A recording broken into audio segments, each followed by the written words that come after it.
Você, meu irmão, boa noite para você, minha irmã, você que está online aí com a gente, você que está aqui presencial, nós queremos louvar a Deus por sua vida e seja bem-vindo a mais uma Escola Bíblica, online e presencial.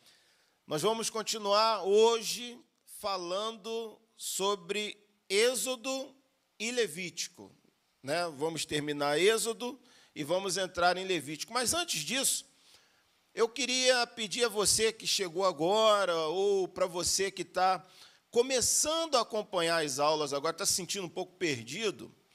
Bom, nós estamos estudando o Pentateuco, tá? E de que forma estamos estudando? Observando ele como uma metanarrativa, uma história contada da perspectiva divina, para que a gente possa entender o conjunto dos livros, como eles estão agrupados, como eles estão conectados e como cada livro está no seu devido lugar, no tempo certo, hora certa, e isso tudo uma provisão divina. Mas nós temos aqui na página da PIB Vargem Grande uma playlist com as aulas de Gênesis, incluindo essa aula de hoje, vai estar lá à disposição. Bom, nós também pedimos a você para que...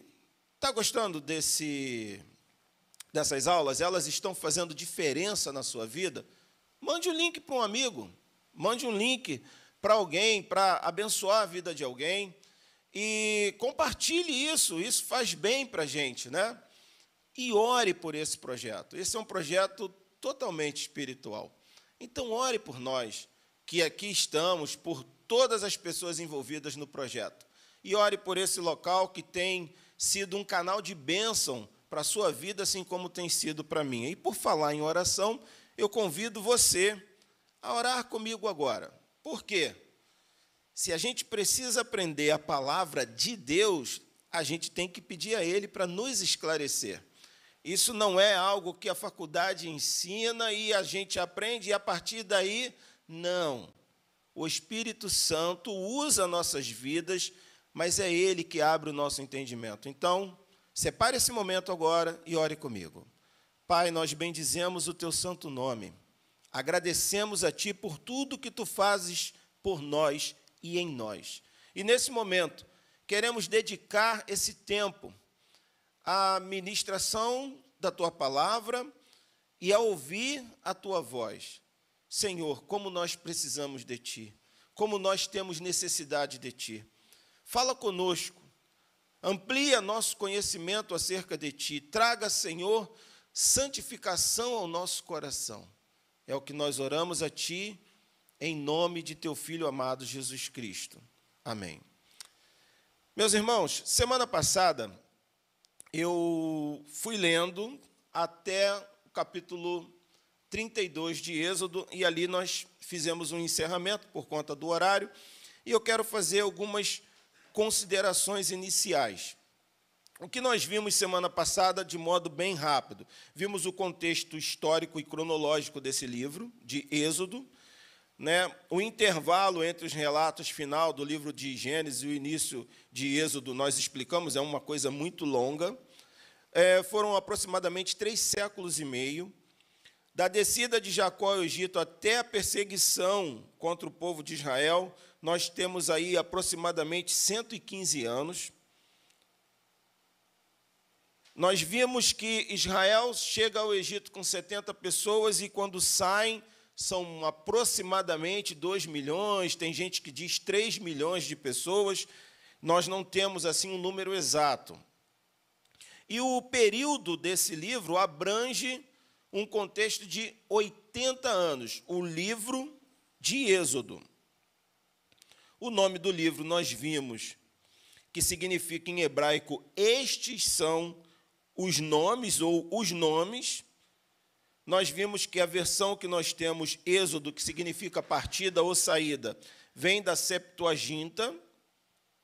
A autoria, ela é mosaica, né? Nós temos isso como definido por grande maioria dos estudiosos da Bíblia. Inclusive, nós usamos o capítulo 24, verso 4, que diz: Moisés escreveu todas as palavras do Senhor, e, tendo se levantado pela manhã de madrugada, erigiu um altar ao pé do monte e 12 colinas, sendo as 12 tribos de Israel.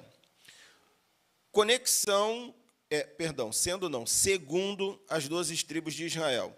Nós vimos a conexão feita com Gênesis, né? São esses os nomes dos filhos de Israel, a Jacó e seus filhos que vieram para o Egito, Gênesis 46, 8a. E quando a gente abre o livro de Êxodo, está lá no capítulo 1, a parte A, são estes os nomes dos filhos de Israel que entraram com Jacó no Egito. Depois nós vamos ver José também pedindo para que, quando eles saíssem dali, seus ossos fossem levados juntamente com eles, que ele não queria ficar ali no Egito, ele tinha certeza da providência divina. Vemos o gênero literário, tem lei, tem poesia, enfim. A lei não é somente um apêndice ou uma parte separada do livro, mas ela flui dentro da história da redenção. Quem fala isso é Tremper Longman, na teologia sistemática que ele escreve. E nós paramos na estrutura literária de Êxodo. Nós podemos ver com base na localização, ou seja, Israel no Egito, vai de 1 até capítulo 13, 16. A segunda parte, Israel no deserto, vai do capítulo 13, 17 ao 18, 27. E a terceira parte, Israel no Sinai, que vai do capítulo 19 a 40, 38. Ou podemos ver a estrutura com base nos conteúdos. Nos conteúdos, Deus salva Israel da escravidão, seguindo os mesmos capítulos, de 1, verso 1 até 18, verso 27. Deus dá a Israel suas leis, Êxodo 19, 1 a 24, 18. E a terceira parte, Deus ordena a construção do tabernáculo, vai de Êxodo 25, 1 a 40, 38. A mensagem teológica de Êxodo, a grande mensagem que está por trás é: Deus está no meio do seu povo, Deus é Salvador e Rei. O livro fala da redenção e do governo de Deus,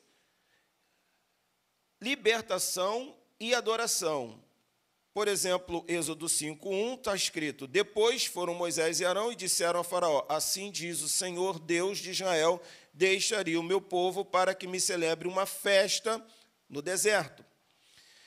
Depois disse o Senhor a Moisés, Êxodo 8, verso 1, Chega-te a Faraó e dize-lhe: Assim diz o Senhor, deixa ir o meu povo para que me sirva. Bom, o Êxodo, Deus redime. Falamos isso no finalzinho da aula passada. As leis, Deus governa, que é a vida ética. E o tabernáculo, que nós vamos falar um pouco dele hoje, Deus habita no meio do seu povo, o culto. Como nós estamos tratando de uma metanarrativa, eu não vou, como eu já falei algumas vezes, nós não vamos descer para estudar ponto a ponto. Por exemplo, eu falei muito rápido da Páscoa, né? O passar por cima do que acontece ali quando Deus faz a última grande praga contra o faraó. E por que eu não vou entrar nesses detalhes? Porque a ideia aqui é a gente ver a providência divina, o Deus que criou, chamou um homem, através desse homem ele disse: eu vou construir uma história de redenção, mostrando para toda a humanidade, através daquele povo, que ele, Deus, é o Senhor e como ele quer ser cultuado. Essa é a ideia. A ideia não é olharmos, como vimos em Gênesis, questões técnicas entre Gênesis, a Bíblia e a ciência. Não estamos focados nisso, não agora.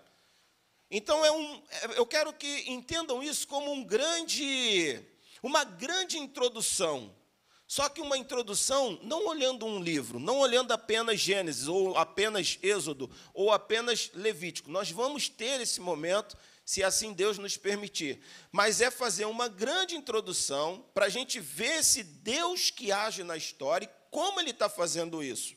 Por exemplo, nós vamos observar que Deus sempre tem um remanescente fiel, Ele sempre usa um redentor da onde ninguém espera.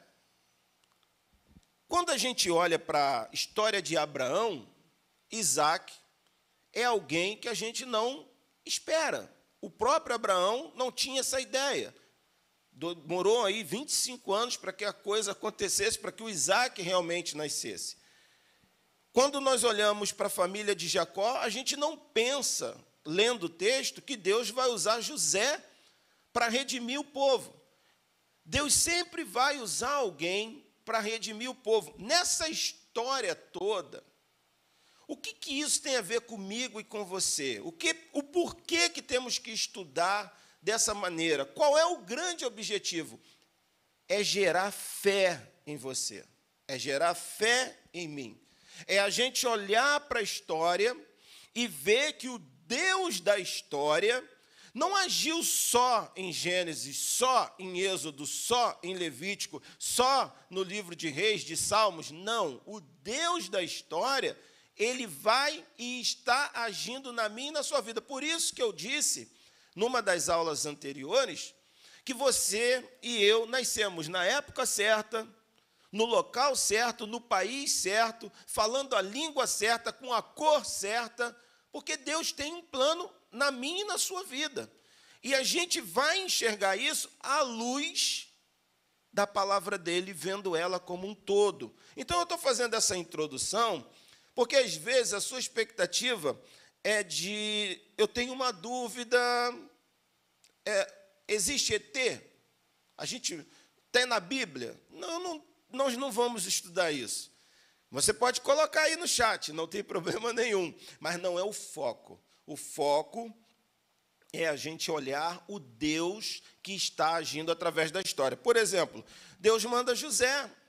O que José vai fazer no capítulo 50? Vai reconhecer, não foram vocês que me venderam, foi Deus que me trouxe para cá. Isso já está massificado na nossa mente. José entendia, Deus queria salvar Israel. Ou seja, o plano de Deus passa por situações difíceis, por questões complexas, mas Deus não está perdendo a mão. Então, como eu começo a enxergar a Bíblia e a minha história? Eu começo a olhar para o país, está vindo eleição, a gente começa a ficar com medo, preocupado, a guerra acontecendo. Olha para a minha mão, é grande, mas ela é muito, não significa nada diante da mão de Deus. Deus está no controle de tudo, e isso tem que ficar massificado na minha vida. Ele tem um plano, e a gente, ao longo desses estudos, nós vamos chegar nesse ponto. Jesus disse que ia embora preparar um lugar, e que ele iria voltar, e que quando ele voltasse, ele iria nos levar com ele. Isso vai acontecer, e é por isso que nós estamos estudando tudo isso. Quando a gente olha para Moisés, agora entrando em Êxodo, esse povo está 400 anos ali já. Alguns anos eles estão sendo subjugados, depois da morte de José. José morre com 110 anos. Se eu não me engano, eu teria que voltar aqui. Mas o que vai acontecer agora? Deus ouve o clamor do povo. Ouvindo o clamor do povo, Deus levanta um redentor. E Deus levanta um redentor de uma situação que ninguém espera. Os bebês estão sendo mortos, estão sendo lançados no Rio Nilo. Um bebê, milagrosamente, a gente vai dizer assim, porque parece que na cabeça de quem está vivendo é milagroso. Eles não têm, eles não estão lendo, nós estamos. Eles estão vivendo. Então, ela pega e coloca a bel prazer, assim, a sorte. Pega um menino, coloca no rio e seja lá o que Deus quiser, porque é isso que Joquebede faz. Mas a providência divina leva esse menino até a filha de Faraó. E ele vai ser o Redentor. Quando nós continuarmos lendo, nós vamos chegar a um rei Davi. Quando a gente olha para o rei Davi, lógico, a gente vai passar por juízes, Deus vai levantar uma série de redentores, e quando a gente chegar no rei Davi, a gente vai ver que aquele rei Davi, nem mesmo Samuel esperava que fosse ele ungido. Então, o que eu quero dizer com tudo isso? Deus tem uma história, Deus tem um plano, Deus tem um projeto, e dentro disso Ele vai usando pessoas que Ele quer, do jeito que Ele quer, para que o plano e o propósito dEle seja estabelecido. Quando a gente vem aqui para Êxodo, eu li com vocês que Deus fez uma aliança com o povo. E nessa aliança que Deus fez, ela está lá no capítulo 19. Deixa eu achar aqui.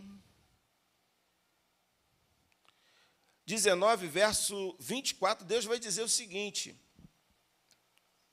Êxodo 19.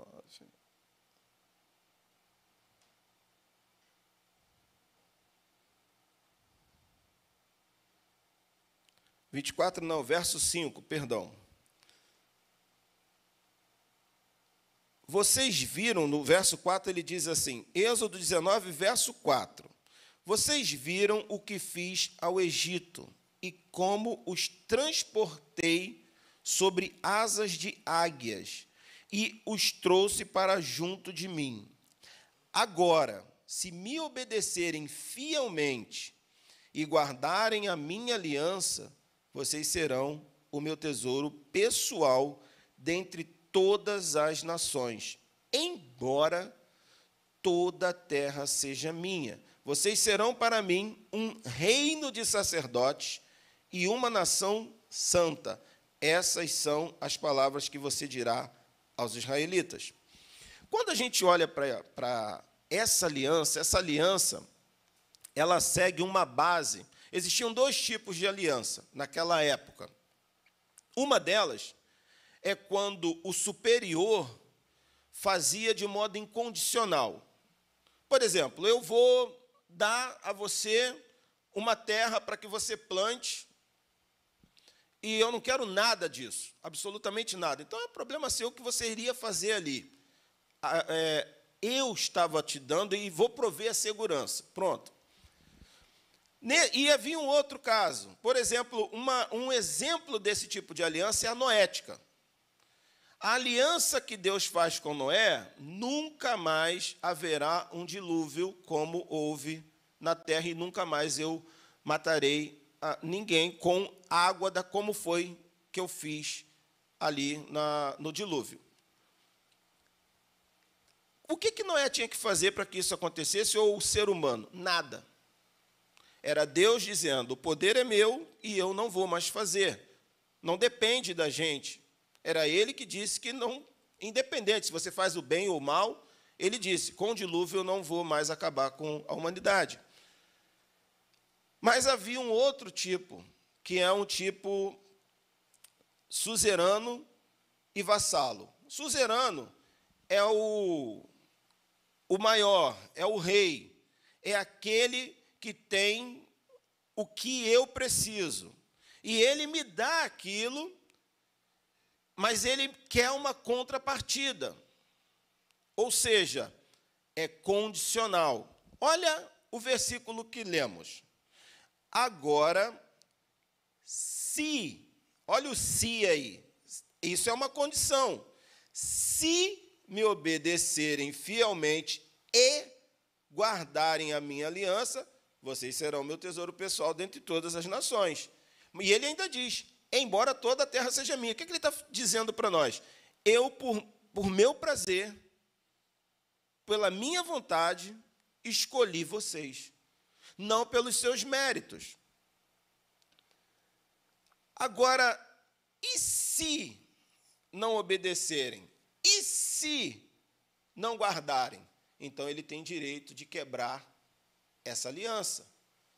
Por quê? Porque a condição é essa. Eu farei se vocês fizerem. Então, nessa história, Deus já está se apresentando a esse povo, primeiro como um Deus santo. Eu sou o Senhor teu Deus, que te tirei da terra do Egito. A gente vai ver isso espalhado em toda a Bíblia, principalmente nos Salmos, uma grande repetição dos feitos de Deus. Olha aí o suzerano. Quem ele é? Eu sou o Senhor. O que ele fez por mim? Tirou da terra do Egito. Só isso? Não. O que ele exige de mim? Ele exige santidade. Ele exige fidelidade. Por isso a gente entra nos 10 mandamentos.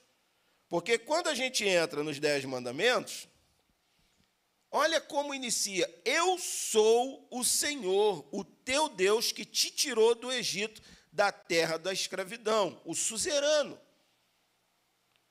E aí ele diz, para a nossa aliança funcionar, vocês não podem ter outros deuses além de mim. Vocês não podem fazer nenhum ídolo, nenhuma imagem de qualquer coisa no céu, na terra ou nas águas debaixo da terra. E não te prostrarás diante deles, não lhes prestarás cultos, porque eu, o Senhor, teu Deus, sou Deus zeloso.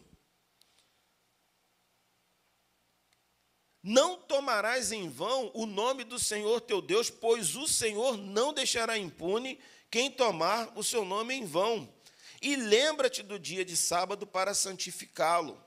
Deus dá muito valor à importância do sábado. Por quê? Porque tudo isso está relacionado ao homem reconhecê-lo.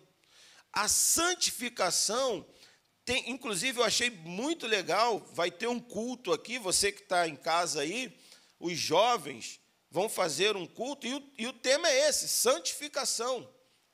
É uma coisa muito pouco falada hoje em dia. As pessoas estão muito preocupadas com as questões financeiras da vida, com a resolução dos problemas do dia a dia, mas quase não se fala em santificação. E o que nós estamos estudando é exatamente isso. É um Deus santo que se apresenta. Ele está se contrapondo a tudo aquilo que eles viram, se contrapondo a todos os deuses que eram apresentados, e ele está dizendo o seguinte: eu sou único, e eu sou separado, e eu sou exigente. Deus é exigente. Eu tive um pastor que falava muito, ele pregava, e ele dizia assim: se eu te der uma garrafa com água, mineral, a melhor que existe, mas colocar apenas 2 gotas de esgoto, você vai beber essa água? O que ele estava chamando a atenção para as pessoas? Por que eu penso que eu posso servir a um Deus santo, não com 2 gotas de esgoto, mas às vezes com um copo ou a metade? Não dá. Mas quem é que nos santifica? É a palavra. E por que estamos estudando? Porque à medida que estudamos a palavra de Deus, nós vamos elucidando a nossa caminhada. A gente começa a ver confronto. Por exemplo, a gente agora, quando entrar em Levítico, nós vamos ver como Deus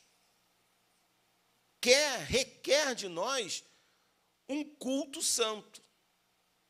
Precisa ser santo. O problema é que a gente não entende o santo. Santo na Bíblia é separado, significa separar. Mas é separar para quê? Aqui eu tenho uma caneca com água.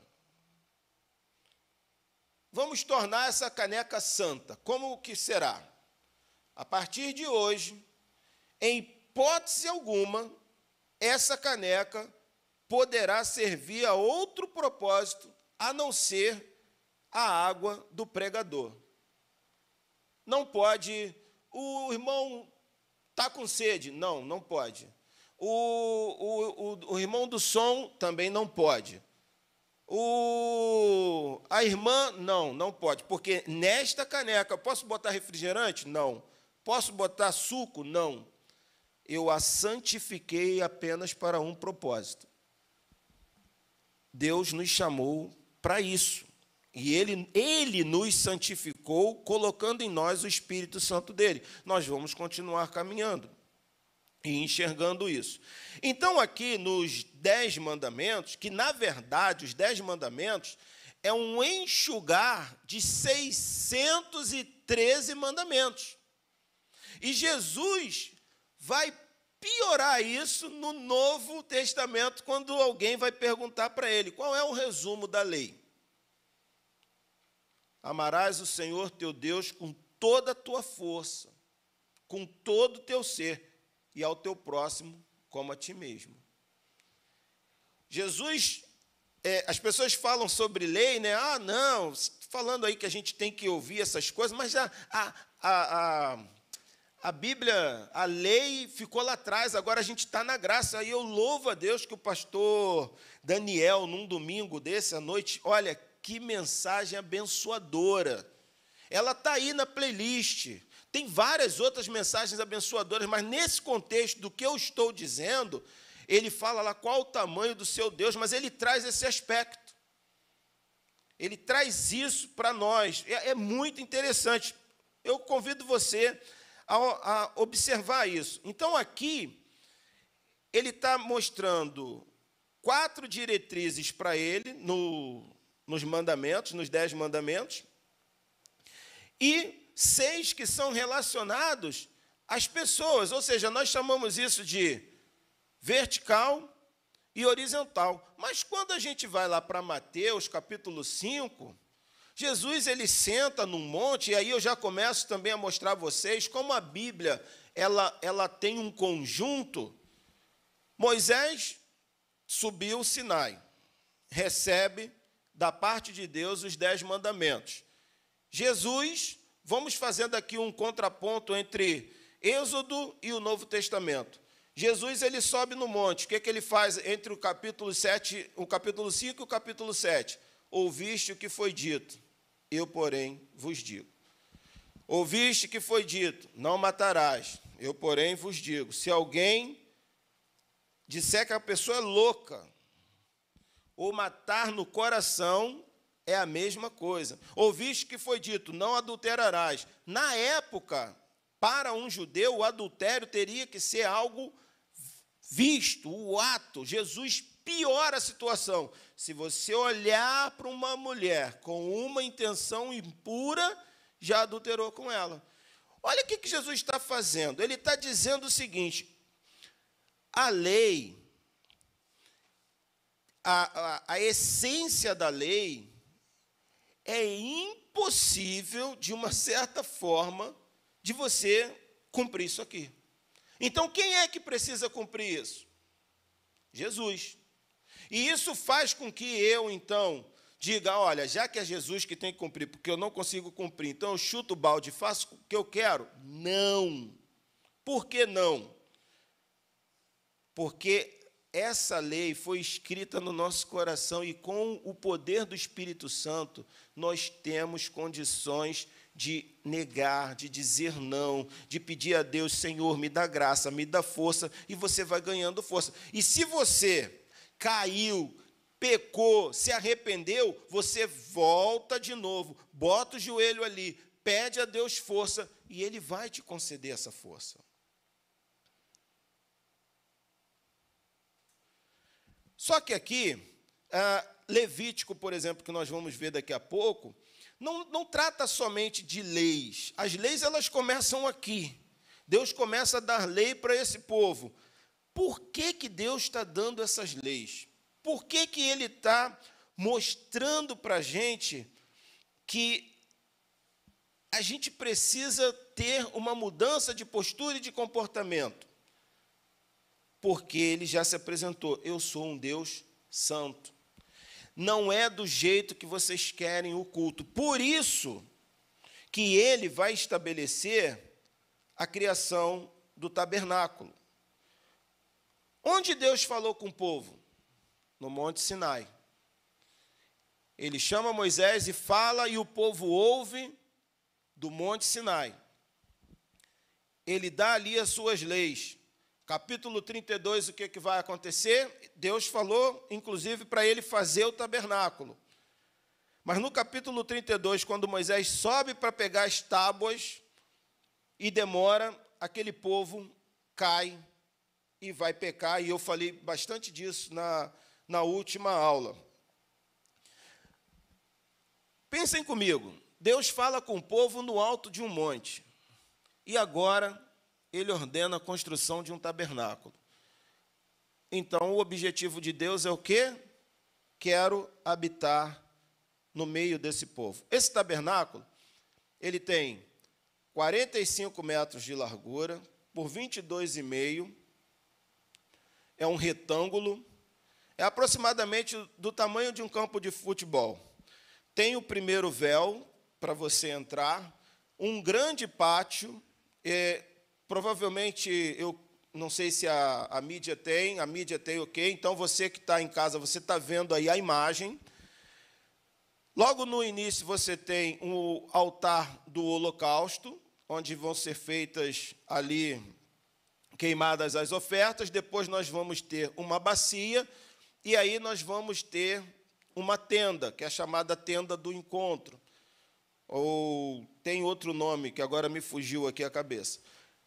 Entrando dentro desse tabernáculo, você tem o candelabro, a mesa com os pães, e você tem o altar de incenso. Você tem mais um véu, uma cortina, e dentro dessa cortina você tem a Arca da Aliança com a tampa do propiciatório, que tem 2 querubins, e ali só o sumo sacerdote, uma vez ao ano, podia entrar.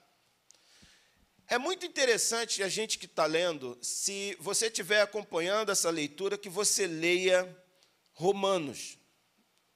Para Êxodo, você lê Romanos. Quando terminar Levítico, você leia Hebreus. Por quê? Esses 2 livros, um está tratando da lei, mas com esse aspecto de Êxodo. O segundo livro, a segunda carta, na verdade, porque lá são cartas, está tratando mais de Levítico. Então, vai lançar luz à sua mente. Você lê um e vai lá e lê o outro, para que você tenha uma compreensão da figura de Cristo, do que ele representa.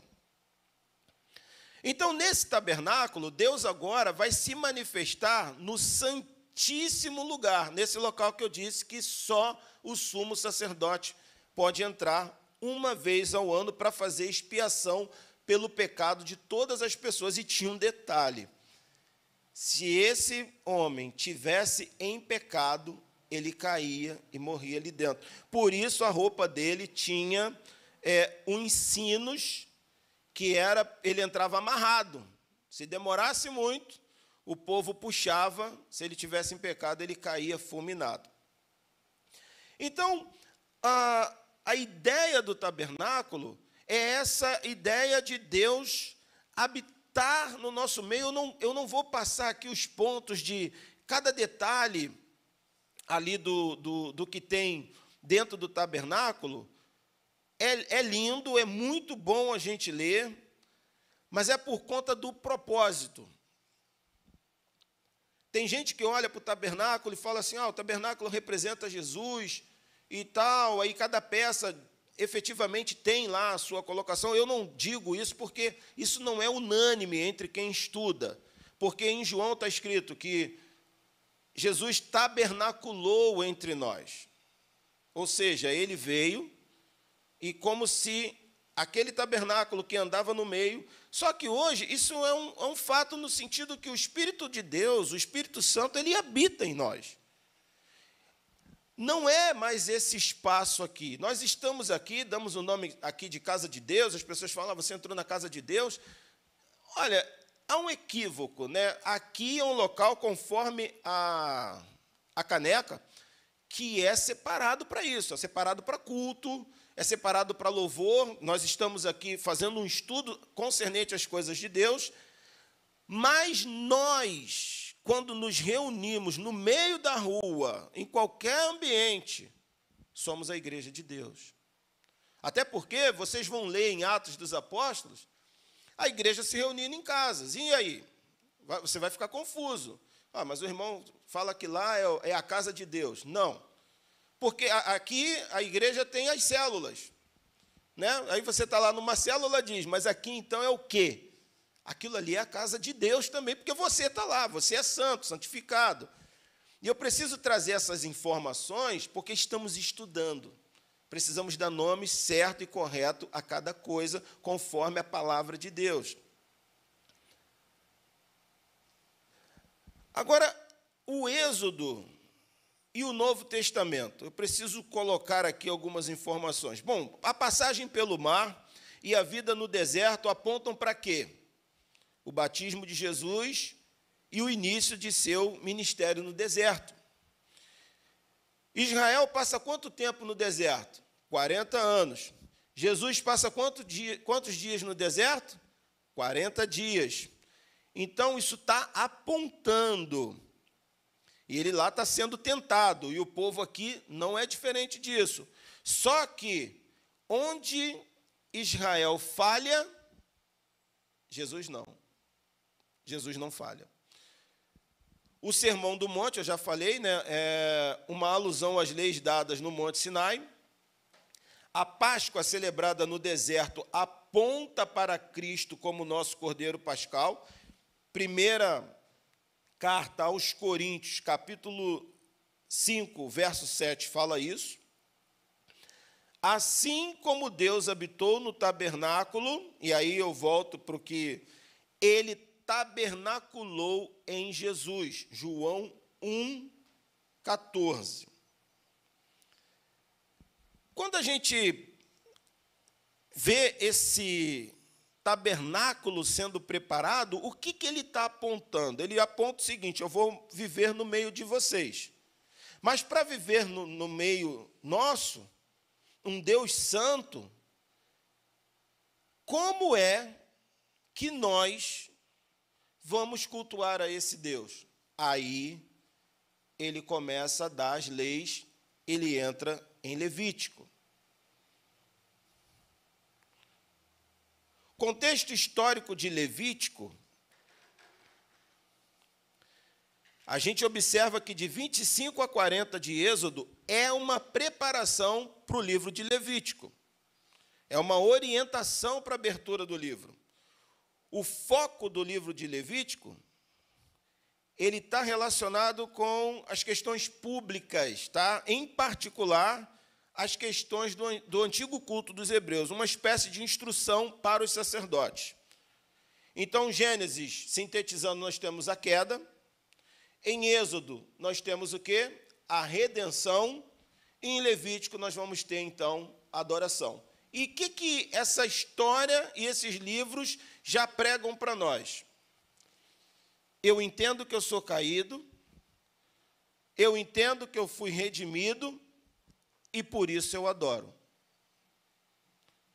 Deus que me tira de onde me tira, me dá as suas leis, e aí eu tenho condições de adorá-lo. Eu não tenho condições de adorar a Deus sem conhecê-lo, e as leis de Deus têm o propósito de me fazer conhecer a Ele. O foco de Levítico está relacionado, isso aqui eu já li. Trata-se de um manual de instruções levítico, sobretudo para os que estavam exclusivamente separados para o serviço ao Senhor, ou seja, a família de Arão, depois os meratitas, os coraitas e os gersonitas. Esses 3 grupos de famílias é que são responsáveis pelo tabernáculo. Os demais levitas não podiam tocar no tabernáculo. Só esses 3 grupos. Olha aqui, Levítico 19, verso 1 e 2.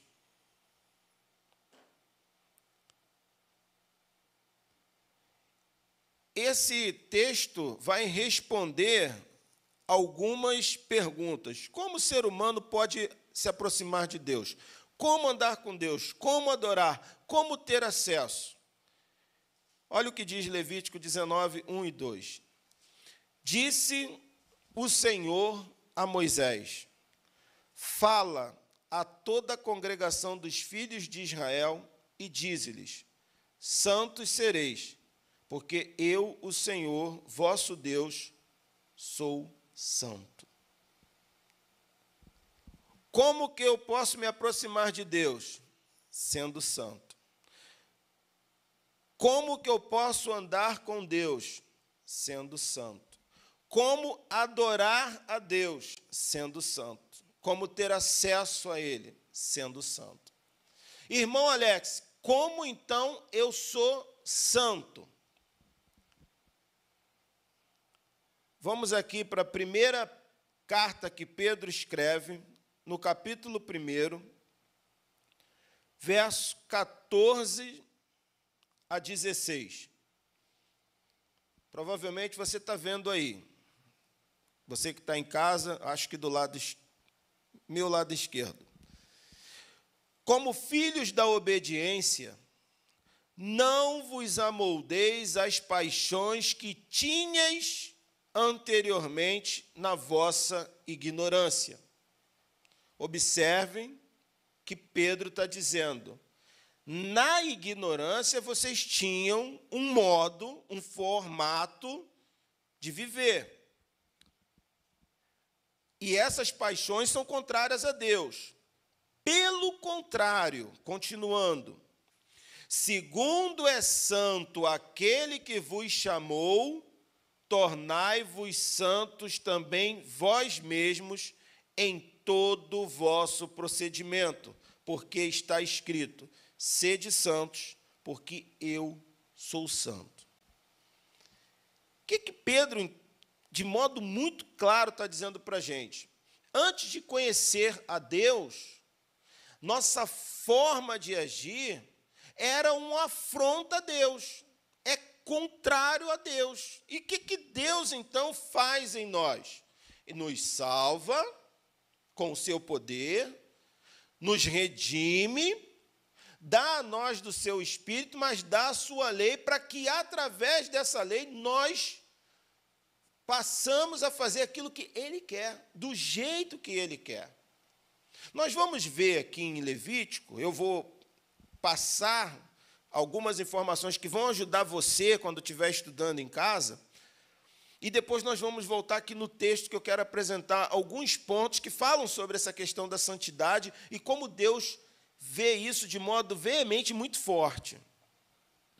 O nome de Levítico, em hebraico, simplesmente significa "e ele chamou". Nós aprendemos que todo o nome em hebraico dos livros são as primeiras frases que tem no livro. Então, quando você abre Levítico, está escrito: e Deus chamou da tenda o Moisés. Então, ele quem? Deus chamou Moisés para a tenda. Então, o livro já é o seguinte: Deus faz aquele templo portátil, onde ele vai andar no meio do seu povo, mas quando entra em Levítico, Deus está chamando o povo para aquela tenda. É Ele dizendo: venha para a minha presença.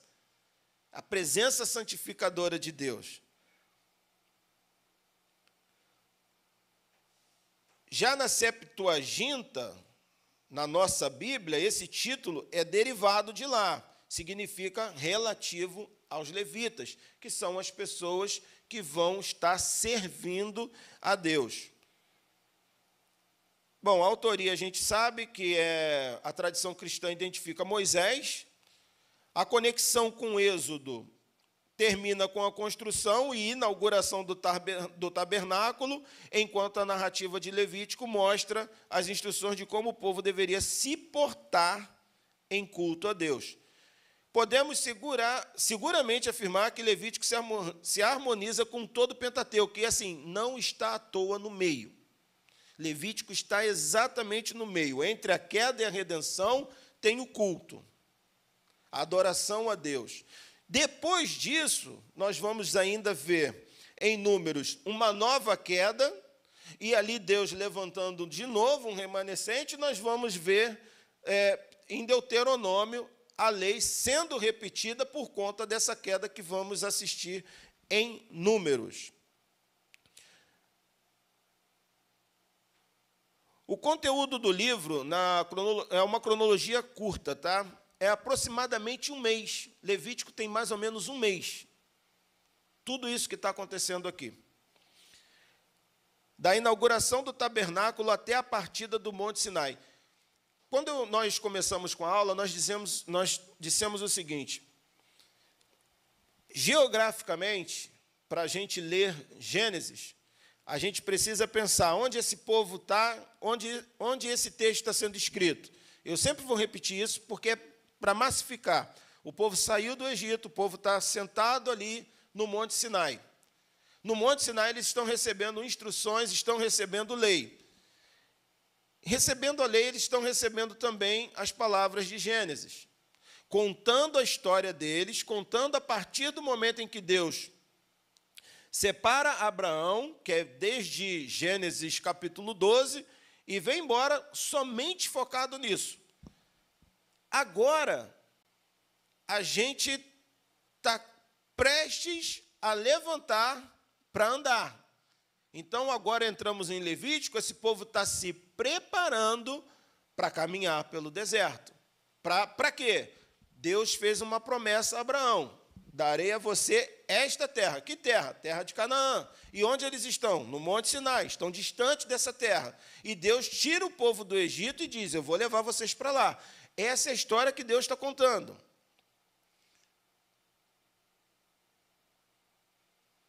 Gênero literário. Assim como todo Pentateuco, a predominância literária de Levítico é histórico-teológico, a história de Deus, do ponto de vista de Deus. No entanto, deve-se notar o grande teor de literatura legal, ou seja, leis culticas, dadas ao povo no Sinai. Moisés ouve a voz de Deus e instrui o povo sobre como deveria se portar. Assim, as leis são colocadas dentro de uma narrativa. A estrutura literária é clara e simples, tá? Pelo fato de trazer uma elevada ocorrência de leis e dos rituais. O livro tem uma cronologia curta, portanto, suas divisões não são feitas com base em narrativas históricas, mas nas narrativas das leis de Deus sendo dadas ao povo. A proposta da divisão é fornecer diretrizes aos sacerdotes e ao povo em geral sobre como se comportar apropriadamente na presença de um Deus santo. Sua estrutura é significativamente objetiva, com pouco teor literário. A estrutura de Levítico pode ser compreendida das seguintes formas: leis sacrificiais, aí a gente vai ver Levítico de 1 a 7:38. Aqui temos Moisés explicando ao povo acerca de sacerdotes e leigos, tá? Sobre como deveriam participar dos sacrifícios diante de Deus no tabernáculo. Consagração do sacerdócio, que vai de 8:1 até 10:20, como Arão e seus filhos deveriam ser consagrados e como seria seu ofício sacerdotal, preservando a pureza e não admitindo violação da lei. Querem ver isso, como Deus não admite violação da lei? Abra comigo Levítico 10. Antes de Levítico 10, vamos para Levítico 9, 23, 24. Estamos falando sobre santidade e, às vezes, a gente confunde, principalmente na nossa geração, que estamos vivendo a questão do afeto. Então, assim, só pode amor. Mais nada. Você só pode amar seu filho, não pode discipliná-lo. Ele pode fazer o que quiser. E você não pode dar uma resposta dura para uma pessoa, como o pastor Joel gosta de dizer, os crentes de porcelana, que o cara quebra todo. Por quê? Porque você só pode amar. Mas será que a gente entende amor? Esse é um ponto. Então, Levítico 9, versos 23 e 24, diz assim: assim Moisés e Arão entraram na tenda do encontro. Quando saíram, abençoaram o povo, e a glória do Senhor apareceu a todo o povo. Saiu fogo da presença do Senhor e consumiu o holocausto e as porções de gordura sobre o altar. E quando todo o povo viu isso, saltou de alegria e prostrou-se rosto em terra. O que está acontecendo aqui? O tabernáculo está pronto, as orientações foram dadas, agora é o vamos ver. Agora o tabernáculo funcionando. Então, Arão, seus filhos, fizeram tudo conforme Deus mandou fazer. E é interessante que você vai lendo, e está escrito assim, por exemplo, verso 10 desse mesmo capítulo, onde queimou a gordura, os rins e o lóbulo do fígado da oferta pelo pecado, conforme o Senhor tinha ordenado a Moisés. Tudo isso está acontecendo conforme o Senhor tinha. Então, conforme o Senhor tinha ordenado, quando eles fizeram o toque final, a presença de Deus apareceu ali de uma forma maravilhosa e o povo ficou alucinado. E aí você vai para o capítulo 10. No capítulo 10, já no verso 1 e 2, a coisa está acontecendo, observem isso. Nadab e Abiú, filhos de Arão, pegaram cada um o seu incensário, nos quais acenderam fogo, acrescentaram incenso e trouxeram fogo profano perante o Senhor, mas observe a última frase, sem que tivessem sido autorizados. Verso 2, então saiu fogo da presença do Senhor e os consumiu, morreram perante o Senhor. É um dia de festa, é um dia de alegria, a presença de Deus se manifestou. Os estudiosos divergem acerca do que seria esse fogo estranho. Sinceramente, gente, para mim, basta ler que era profano. Basta ler que foi contrário ao que Deus queria. Basta observar que no momento em que Deus estava manifestando a sua glória, parece que alguém estava desligado, fez alguma coisa que não devia e Deus fulminou na hora. E aí, o versículo 3 vai dizer, Moisés então disse a Arão, foi isso que o Senhor disse, aos que de mim se aproximam, santo me mostrarei, à vista de todo o povo glorificado serei. Arão, porém, ficou em silêncio. Isso é santidade. Quer ver isso no Novo Testamento? O povo começa deliberadamente, ninguém pediu, a vender suas propriedades, a entregar as coisas e viver em comunidade, comunhão mesmo. Eu tenho 2 carros, agora só tenho um. Eu tenho 3 casas, agora só tenho uma. E era assim, só que de modo deliberado. Não tem lei, não tem nada, ninguém pediu nada. Aí o texto vai dizer que tinha um casal, chamado Ananias e Safira. Chegam diante de Pedro, vendem lá uma propriedade, combinam entre eles o seguinte, vamos dizer que foi 1.000, mas, na verdade, a gente vendeu por 2. Mas vamos falar que foi 1.000. E vamos chegar lá e vamos dar uns 1.000. E quando chega lá, ele diz isso para o Pedro. Ó, Pedro, está aqui R$1.000 da propriedade que a gente vendeu. Estamos dando tudo também. Queremos participar desse evento. E o Pedro vai responder para ele, cara, olha só. Quem foi que botou no teu coração mentir ao Espírito Santo? Olha, se fosse hoje, ia ter muita gente sendo fulminada. Mas é porque Deus trabalha com graça, isso não ocorre. Mas ali era um momento, assim como nesse momento aqui, era um momento ímpar. Ali também a igreja está nascendo, é um momento ímpar. E essas pessoas surtadas. E aí o Pedro vai dizer, olha, se você vendeu por 2, se você quisesse ficar com dinheiro, quem te proibiu? Não tem nada te proibindo. Agora, mentir ao Espírito Santo nesse ambiente do que está acontecendo aqui, o cara caiu duro na hora. Passado umas horinhas, a mulher dele vai chegar também. O que vai acontecer? Vai contar. Aí Pedro vai perguntar, vem cá, foi por tanto que você vendeu? Ah, foi sim. Ela falou, ó, tá vendo? Ele diz, está vendo os pés desses homens aí? Levaram seu marido, vai levar você também. Ela caiu e morreu. A gente não vai ver isso acontecendo com recorrência mais, porque, olha, Deus de fato é muito misericordioso. E nós, infelizmente, temos abandonado santidade e santificação. Então, vamos ver muito menos a manifestação de Deus em nosso meio, porque nós estamos abandonando a palavra de Deus. Eu louvo a Deus que há um grupo aqui que está estudando, que é um grupo que está... Eu espero que você esteja estudando para ouvir o que Deus tem a dizer, e não aquilo que você está procurando, porque também tem esses, que está ali procurando alguma coisa para saciar, só uma curiosidade, para saciar. Não, aqui é a voz de Deus, querido, falando com você e comigo. Quando a gente continua aqui, leis que protegem a pureza ritual, capítulos de 11:1 a 16:34. Você está tendo aqui uma ajuda para quando estiver lendo, você ir lendo e entendendo. Um código para a prática de santidade, a partir do capítulo 17:1 até o 27:34. Contém uma variedade de implicações sobre o chamado de Israel à santidade, como permanecer santo nas diversas dimensões da vida.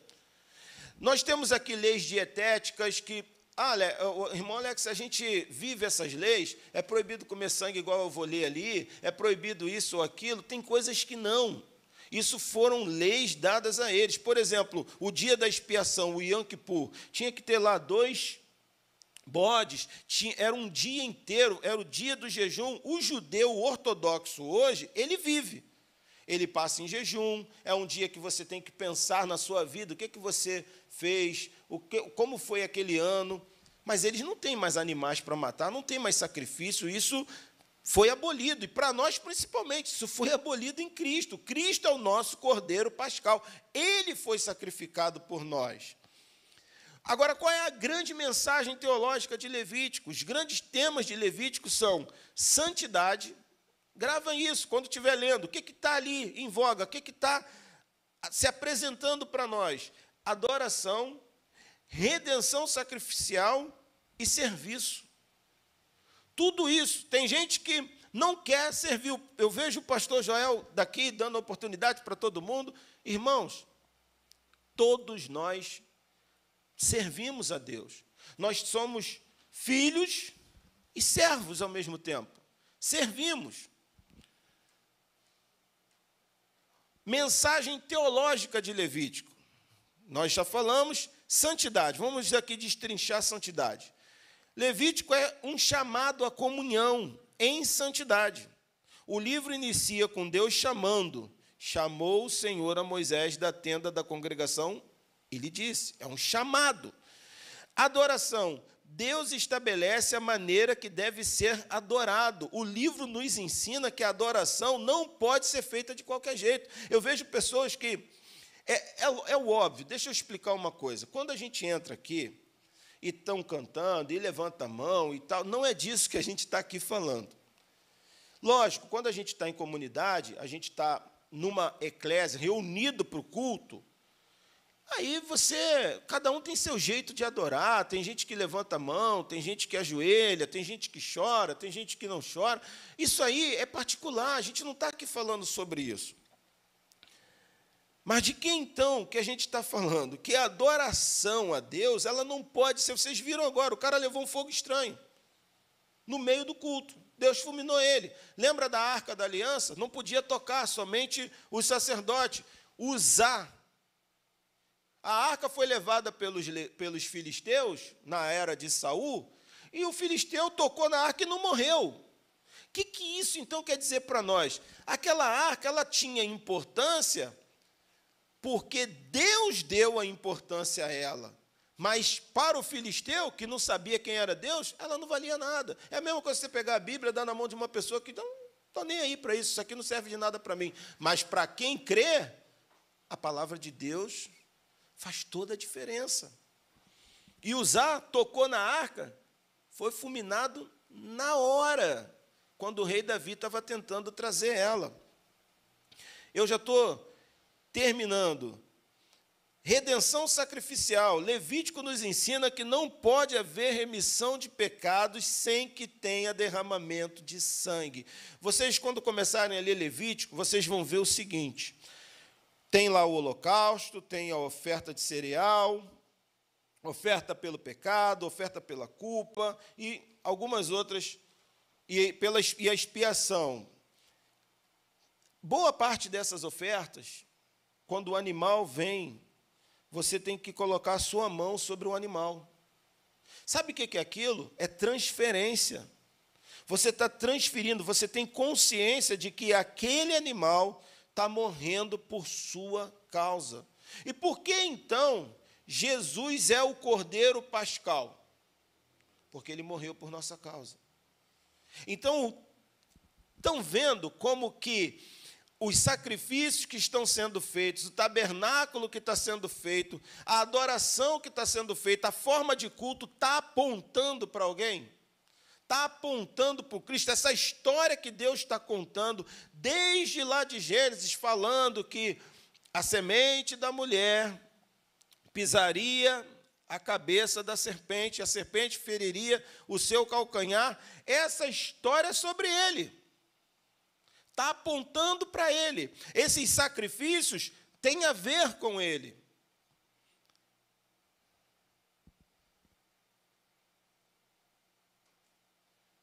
Os sacrifícios, portanto, possuem relação teológica com a santidade de Deus. Olha isso aqui que o Tremper fala. O sacrifício é um modo de tornar o profano puro de novo e restabelecer a comunhão na presença de Deus. Ele permite o impuro, que foi apartado da presença do Senhor, retornar uma vez mais ao reino do sagrado. Por que serviço, que é o culto? Levítico nos ensina que culto é serviço. E não algo que fazemos do nosso jeito, é feito para Deus e não para nós. Eu vou dar uma catucada agora, mas eu preciso fazer isso. Gente, a pergunta, você gostou do culto? Não deve ser feita. É uma afronta a Deus. Quando vocês entram aqui, eu entro aqui, o que a gente está fazendo aqui? Cultuando. A quem? A Deus. Então você não tem que gostar do culto.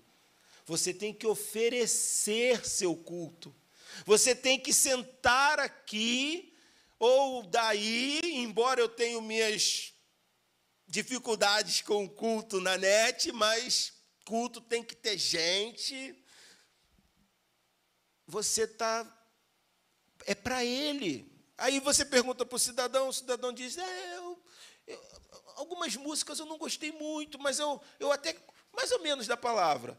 Você é um analista de culto. Deus é que tem que ouvir e receber o teu culto. É assim que funciona. Culto do nosso jeito é fogo estranho. Olha o que está escrito em Levítico 20, 7 e 8. Portanto, santificai-vos e sede santos, pois eu sou o Senhor, vosso Deus. Guardai os meus estatutos e cumpri-os. Eu sou o Senhor que os santifico. Quem então nos santifica? O próprio Deus. Como? Através da palavra. Agora vamos dar uma olhadinha para a gente encerrar. Levítico e o Novo Testamento. Qual é o valor de Levítico para nós? O sumo sacerdote de Levítico sinaliza para um sumo sacerdote eterno. Isto significa que o sacerdócio de Arão e todo o sistema sacrificial do Antigo Testamento anteviam a realidade suprema, ou seja, Jesus como derradeiro e insubstituível sacerdote. Olha o que está escrito em Hebreus 2, verso 14. Tendo, pois, a Jesus, o Filho de Deus, como grande sumo sacerdote que penetrou os céus, conservemos firmes a nossa confissão. Olha o que diz ainda Hebreus 9, versos 13 e 14. Portanto, se o sangue de bodes e de touros e a cinza de uma novilha, aspergidos sobre os contaminados, os santificam, quanto à purificação da carne, muito mais o sangue de Cristo, que pelo Espírito eterno a si mesmo se ofereceu sem mácula a Deus, purificará a nossa consciência de obras mortas para servirmos ao Deus vivo. E ainda, Hebreus 9, 24 e 26. Ora, neste caso, seria necessário que ele tivesse sofrido muitas vezes desde a fundação do mundo. Agora, porém, ao se cumprirem os tempos, se manifestou uma vez por todas, para aniquilar pelo sacrifício de si mesmo o pecado, e assim como aos homens está ordenado morrerem uma só vez, vindo depois disso o juízo, assim também Cristo, tendo se oferecido uma vez para sempre para tirar os pecados de muitos, aparecerá segunda vez sem pecado aos que o aguardam para a salvação. Por causa do sacrifício de Cristo, as leis do Levítico não têm nenhum valor. Como lei, eu tenho que fazer, eu tenho que cumprir. Não, em Cristo está tudo feito, Ele cumpriu. Os ensinamentos de Levítico em síntese: obediência à voz de Deus, compromisso com sua palavra, santidade na vida dos que querem adorar a Deus.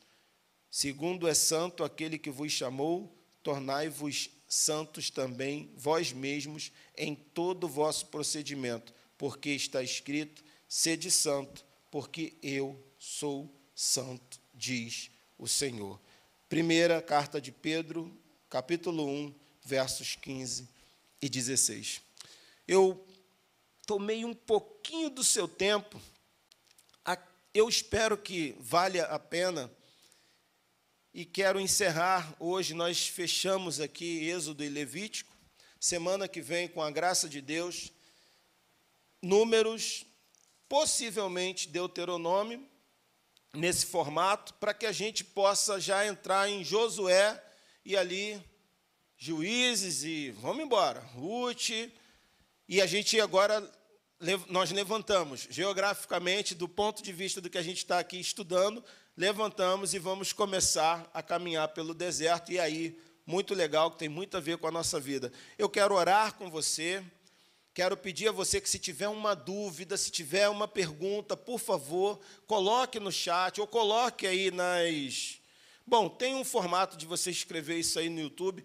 Fala com a gente, manda uma mensagem, a gente está aqui para poder ajudar no que for possível. E ore comigo agora. Pai amado e santo, graças te damos por esse momento que passamos na tua presença. Senhor, a santificação é um processo. Muitos de nós que aqui estão e que estão ouvindo, às vezes têm essa dificuldade de compreensão. A tua palavra, ela tem esse poder, Senhor, de nos guiar. Faça isso nessa noite, eu te peço, com esse meu irmão, com essa minha irmã, com essa pessoa que tem dúvida, com essa pessoa que não sabe direito o caminho. Senhor, tu és o caminho, tu és a luz, Senhor. Lá dentro daquele tabernáculo tinha aquela menorá, aquele candelabro que nunca podia se apagar. É a luz da vida. Jesus, ele disse: eu sou a luz que ilumina a vida dos homens. Então, traga luz, traga compreensão, é o que nós te pedimos. Nós pedimos também por esse ambiente, por as pessoas que aqui estão, pelas pessoas que estão se dedicando a esse trabalho, pedimos a tua bênção sobre a vida deles. Tenha, Senhor, de nós misericórdia quando a gente não consegue alcançar o seu nível de santidade requerido e exigido. E obrigado por Jesus morrer naquela cruz para nos livrar dos nossos atos pecaminosos. E que todos os dias nós possamos nos debruçar na tua graça, que desde sempre está em toda a tua palavra. Obrigado por tudo, Pai. Em nome de Jesus oramos. Amém.